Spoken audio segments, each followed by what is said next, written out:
نحمده ونصلي على رسوله الكريم أما بعد فأعوذ بالله من الشيطان الرجيم بسم الله الرحمن الرحيم يا أيها المدثر قم فأنذر وربك فكبر وثيابك فطهر والرجز فاهجر ولا تمنن تستكثر ولربك فاصبر. سورۃ مزمل کے بعد سورۃ مدثر شروع ہے. مزمل کا مطلب بھی تھا کپڑا اوڑھنے والے، اور مدثر کا بھی یہی معنی ہے. حضور صلی اللہ علیہ وسلم غار حرا سے جب وحی آپ پر نازل ہوئی اور آپ واپس آئے، اس کے بعد کچھ عرصہ وحی بند رہی. اس بند کے زمانے کو فترۃ الوحی کہا جاتا ہے. اس دور میں آپ بڑے پریشان تھے کہ وحی آئی ہے پھر بند کیوں ہو گئی. تو ایک مرتبہ پھر غار حرا سے واپس تشریف لا رہے تھے کہ آپ نے جبرائیل علیہ السلام کو دیکھا جو کہ فضا میں کرسی پہ بیٹھے ہوئے تھے. پوری فضا میں اتنے بڑے جبرائیل علیہ السلام، اتنا ان کی جسامت ہے کہ پوری فضا بری ہوئی تھی، کرسی پہ بیٹھے. تو آپ نے تو ان کو پہچان لیا، لیکن اس سے آپ پر گھبراہٹ بھی تاری، کیونکہ پچھلی صورت میں آپ نے اِنَّا سَنُلْقِي عَلَيْكَ قَوْلًا ثَقِيلًا، میں آپ پر ایک بھاری کلام نازل کرنے والا ہوں. تو اس سے بھی آپ کو سردی بھی لگی اور آپ پر گھبراہٹ بھی. آپ گھر تشریف لائے اور حضرت خدیجۃ الکبریٰ رضی اللہ تعالی عنہا سے کہا کہ زملونی دثرونی زملونی دثرونی، میرے اوپر کپڑا ڈالو، میرے اوپر کمبل ڈالو، لحاف ڈالو، مجھے سردی لگ رہی ہے. تو جب کپڑا ڈالا تو یہ جو آپ کی لیٹنے کی پوزیشن تھی نا، یہ اللہ کو بڑی پیاری ہے. تو اللہ نے فرمایا یا ایھا المدثر، ایک کپڑا اوڑھ کر لیٹنے والے، آپ کیا کریں؟ قم، آپ لیٹے نا، آپ کھڑے ہو. قم فانذر، ان لوگوں کو ڈرائیں. لوگوں کو، آپ کا کام ہے تبلیغ کرنا، لوگوں کو بات بتانا. یہ آپ جو ہیں لیٹے ہوئے، آپ اٹھیں، قم فانذر، اور لوگوں کو ڈرائیں. تو لوگوں کو اللہ کے احکام پہنچانا، ڈر پہنچانا کہ بھئی قیامت آئے گی، آخرت آئے گی، حساب کتاب ہوگا، یہ ڈر سنانا ضروری ہے. بعد میں ان کو خوشخبری سنائے کہ بھئی جنت بھی ملے گی. لیکن ہمارے ہاں کیا ہوتا ہے کہ خوشخبری ہی خوشخبری ہے، ڈر تو کوئی سناتا ہی نہیں. یعنی یہ ڈر سنا، وہ تو کہتا ہے آپ نے ایک دفعہ اتنا یہ پڑھ لیا آپ بخشیں گے. یعنی آج کل نیٹ پہ جو اس پہ آتا ہے، اتنی دفعہ آپ نے یہ وظیفہ پڑھ لیا سیدھے جنتی ہو. یعنی ایسے لوگ جو ہیں یہ لوگوں کو عمل سے روکتے ہیں. بھئی جب ڈر نہیں ہوگا کون کرے گا؟ پہلے ڈراؤ، پہلے ڈر سناؤ، خوشخبری انشاءاللہ خود ہی مل جائے گی. قم فانذر، آپ کھڑے ہوں اور لوگوں کو ڈرائیں. کیا ڈرائیں؟ کہ اللہ کا حکم ہے، احکام ہے، نماز ہے، روزہ ہے، جنت ہے، جہنم ہے، یہ ان کو سنائیں. قم فانذر، اور فرمایا وَرَبَّكَ فَكَبِّرْ، اور اپنے رب کی بڑائی بیان کریں. بڑائی کس کی بیان کریں؟ اللہ اکبر ہم کہتے ہیں نماز میں، تو نماز کہاں سے شروع ہوتی ہے؟ اللہ اکبر سے. یہ تکبیری تحریمہ جو ہے یہ نماز میں فرض ہے. اگر کسی نے اللہ اکبر نہیں کہا اور نیت باندھی تو اس کی نماز نہیں ہوگی. یہ فرض رہ گئے، چھوٹ گئی.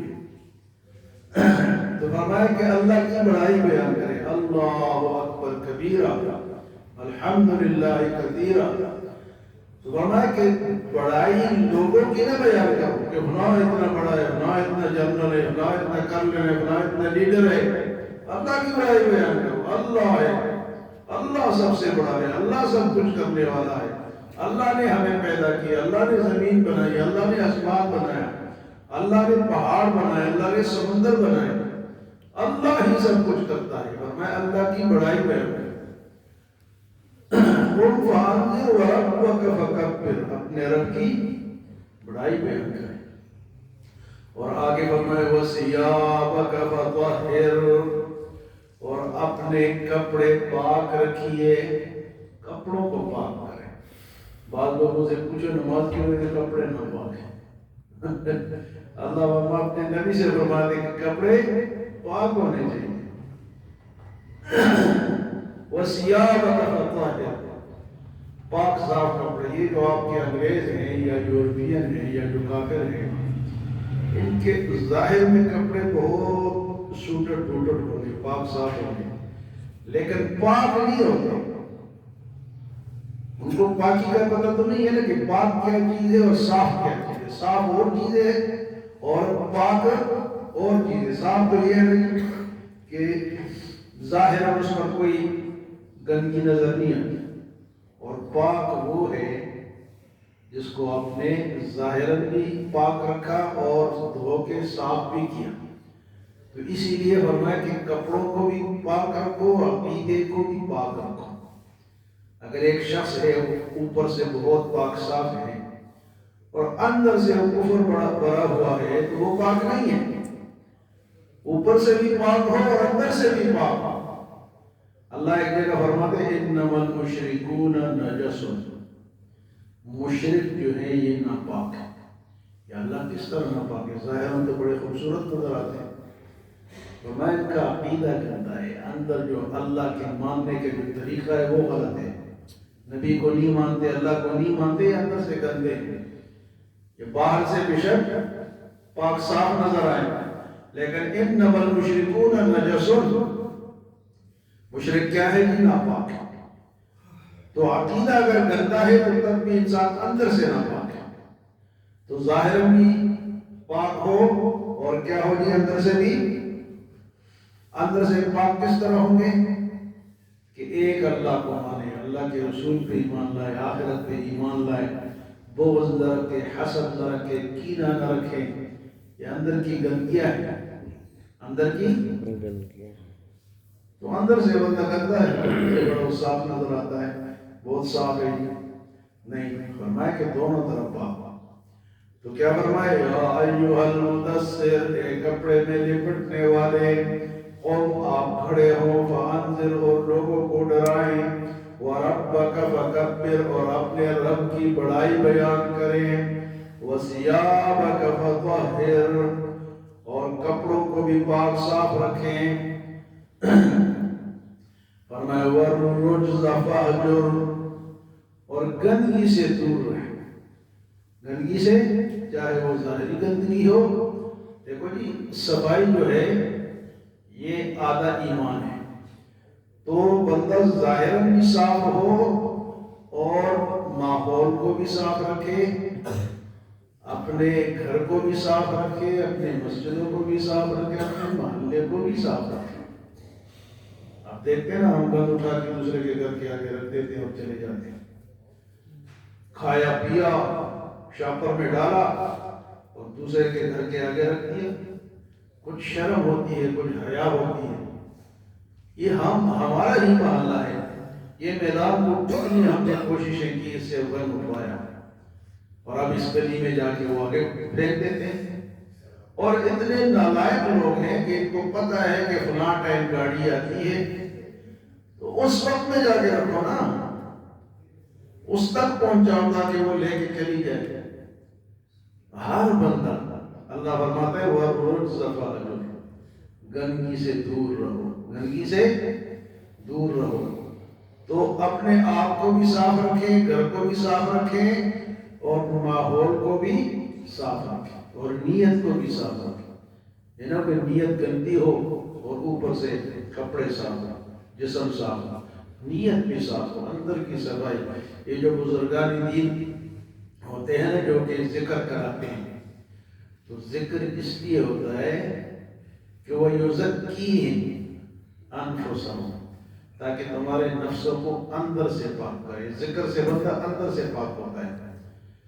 یہ جسم کے مختلف ایسے حصے ہیں، یہ قلب ہے، یہ روح ہے، یہ خفی ہے، یہ اخفا ہے، یہ نفس ہے، یہ قالبیہ۔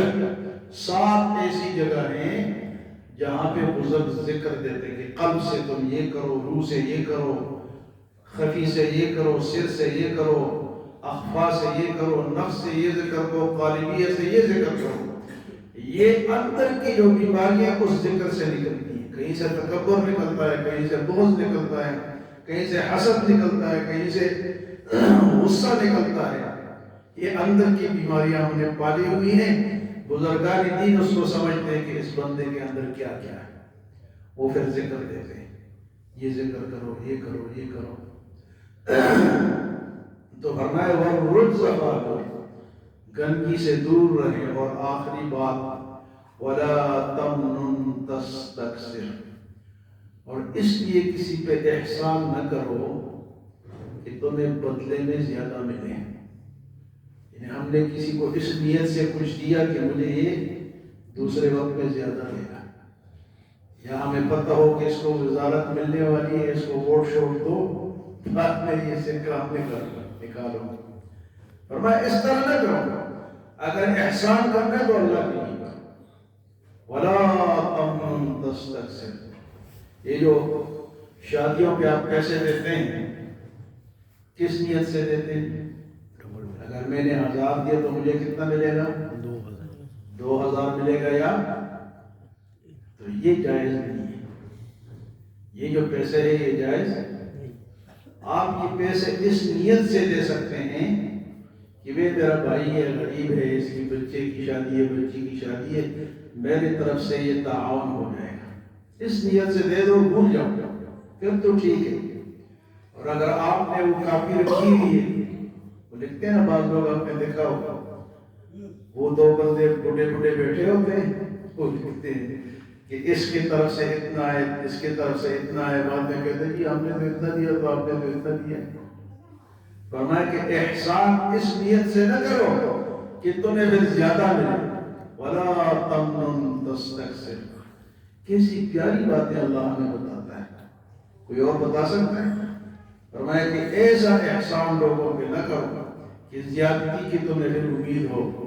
تو یہ شادیوں پہ لینا دینا جو ہے بند کرو، یا اگر دیتے ہو تو اللہ کے لیے دو، کہ بھئی میں تعاون کر رہا ہوں، مجھ سے 500 کا تعاون ہو سکتا ہے، 100 کا ہو سکتا ہے، 200 کا ہو سکتا ہے، 1000 کا ہو سکتا ہے، کر کے بھول جاؤ۔